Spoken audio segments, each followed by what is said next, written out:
నవత టీవీకి స్వాగతం. కాకినాడ జిల్లా కిర్లంపూడిలో మాజీ మంత్రి, పీఏసీ సభ్యుడు ముద్రగడ పద్మనాభం నివాసంలో మాజీ మంత్రి గుడివాడ అమర్నాథ్, ముద్రగడ పద్మనాభంను, ప్రత్తిపాడు నియోజకవర్గ వైసీపీ ఇన్ఛార్జి ముద్రగడ గిరిబాబును మర్యాదపూర్వకంగా కలిశారు. ఈ సందర్భముగా మాజీ మంత్రి గుడివాడ అమర్నాథ్ మీడియాతో మాట్లాడుతూ, రాజమండ్రి సెంట్రల్ జైలులో అంబటి రాంబాబును ములాఖత్లో కలవనున్నామని, ఆ క్రమంలోనే ముద్రగడ పద్మనాభంని మర్యాదపూర్వకంగా కలిశామని అమర్నాథ్ తెలిపారు. ఇచ్చిన హామీలు అమలు చేయలేక కూటమి ప్రభుత్వం అరాచలకు పాల్పడుతుందని అన్నారు. రాజకీయ స్వార్థం కోసం తిరుపతి లడ్డును రాజకీయాలకు వాడుకుంటూ వెంకటేశ్వర స్వామి అప్రతిష్ఠ చేసేందుకు కూటమి ప్రభుత్వం కంకణం కట్టుకుందని తెలిపారు. అంబటి రాంబాబు ఇంటిపై దాడి చేసిన వారిని వదిలిపెట్టి, మాజీ మంత్రి అంబటి రాంబాబును జైల్లో పెట్టడం దారుణమని విమర్శించారు.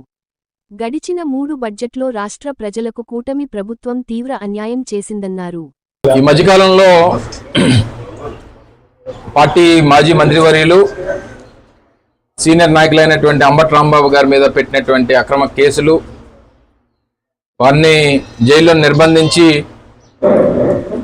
ఏ రకంగా ప్రభుత్వం తాలూకా కక్షపూరిత వైఖరిని నిరసిస్తూ, అలాగే వారిని ఈరోజు ములాఖతులో కలవడానికి అని చెప్పి వెళ్తూ మా పార్టీ సీనియర్ నాయకులు, పెద్దలు, పార్టీ రాష్ట్ర పీఏసీ సభ్యులైనటువంటి మాజీ మంత్రివర్యులు ముద్రగడ పద్మనాభం గారిని మర్యాదపూర్వకంగా కలవాలని చెప్పి వారి దగ్గరికి రావడం జరిగింది.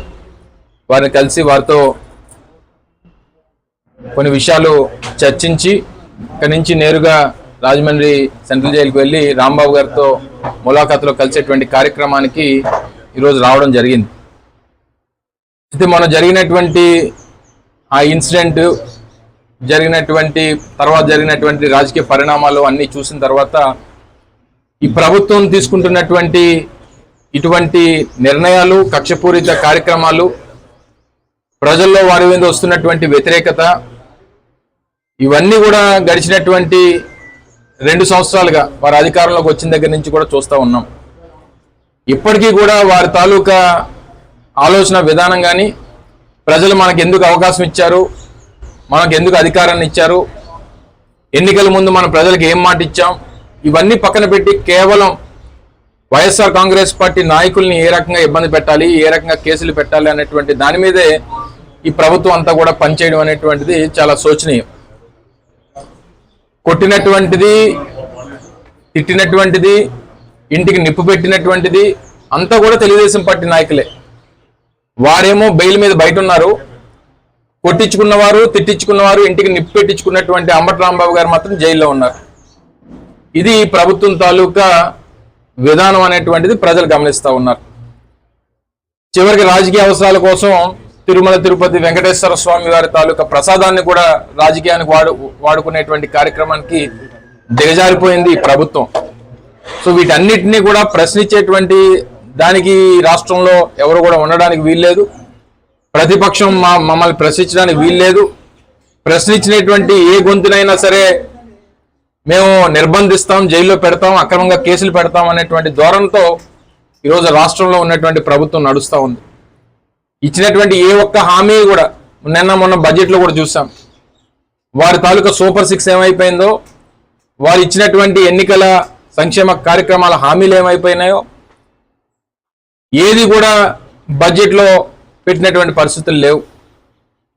తీరా చూస్తే దాదాపు ఈ 2 సంవత్సరాల్లో 2.5 లక్షల కోట్ల రూపాయలు అప్పులు చేసేటువంటి ఘనత మాత్రం ఈ ప్రభుత్వం సాధించింది. కేవలం ఈ గడిచినటువంటి 20 మాసాలు కేవలం మార్కెటింగ్, పబ్లిసిటీ, ఈ పిఆర్, దీంతోనే ప్రభుత్వం అంతా నడుస్తుంది తప్ప ప్రజలకి, పేదవాడికి మంచి జరిగినటువంటి పరిస్థితులు ఈ 20 మాసాల్లో ఎక్కడా లేవనేటువంటిది రాష్ట్రంలో పేదవాడు మాట్లాడుకున్నటువంటి పరిస్థితులు మనంతా కూడా చూస్తూ ఉన్నాం. వ్యవసాయం గాలికి వదిలేశారు. యూరియా కోసం ఏ రకంగా రైతులు కొట్టుకున్నారు అనేటువంటిది రాష్ట్ర వ్యాప్తంగా అన్ని గ్రామాల్లో, అన్ని ప్రాంతాల్లో కూడా చూసాం. వ్యవసాయం లేదు, వైద్యం లేదు. వైద్యం దాదాపు 5,000 కోట్ల రూపాయలు ఆరోగ్యశ్రీకి బకాయిలు పెట్టినటువంటి పరిస్థితులు.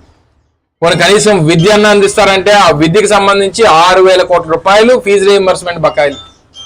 వ్యవసాయం లేక, వైద్యం లేక, విద్య లేక మరి ఇంక ప్రభుత్వం దేనికున్నట్టు, చేస్తున్నటువంటి అప్పు ఏం చేస్తున్నట్టు ప్రజల్లో ఒక క్వశ్చన్ మార్క్ అనేటువంటిది. ప్రభుత్వం ఇన్ని లక్షల కోట్ల రూపాయలు అప్పు చేసి కనీసం సంక్షేమం లేక, రాష్ట్రం అభివృద్ధి లేక, సరైనటువంటి ప్రధానమైనటువంటి 3 ఏవైతే వ్యవసాయం, వైద్యం, విద్య అనేటువంటి దాని మీద ₹1 ఖర్చు పెట్టక మరి ఈ డబ్బా అంతా ఏమైపోతుందో అనేటువంటిది ఒకసారి ప్రజలందరూ కూడా గమనించాలి.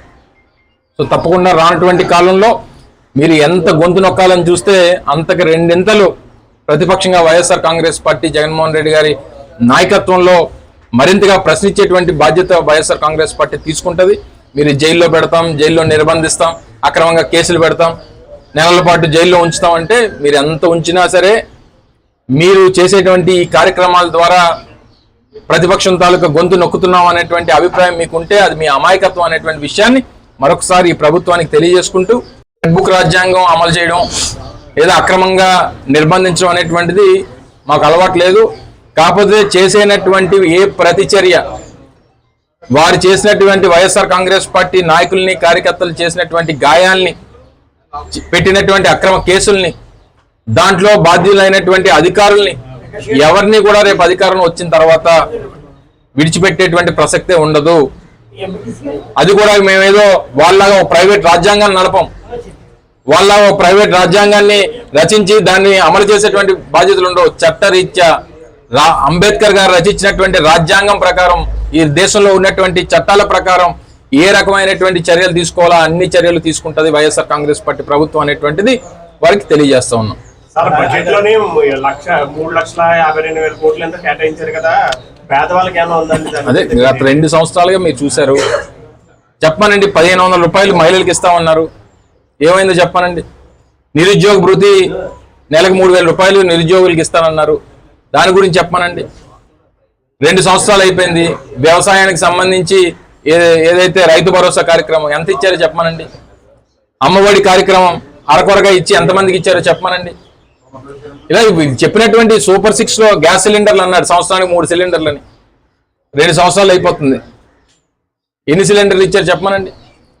మేము అదే అడుగుతున్నాం. అంటే మొట్టమొదటిసారి ఒక బడ్జెట్ లో ఎంత అప్పు తీసుకున్నాం, దేనికి ఖర్చు పెట్టాం, ఏమి అందులో పెట్టకుండా ప్రవేశపెట్టినటువంటి దేశ చరిత్రలో మొట్టమొదటి బడ్జెట్ ఏదైనా ఉందంటే అది మొన్న ఆంధ్రప్రదేశ్ రాష్ట్ర బడ్జెట్.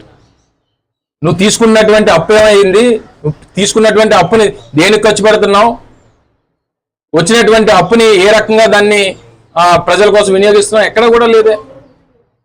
అంటే కేవలం అంకెల గారడి, ప్రజలు ఇంకా మరింత మోసం చేయాలనేటువంటి అభిప్రాయంతోనే ఇంకా ప్రభుత్వం నడుస్తోంది.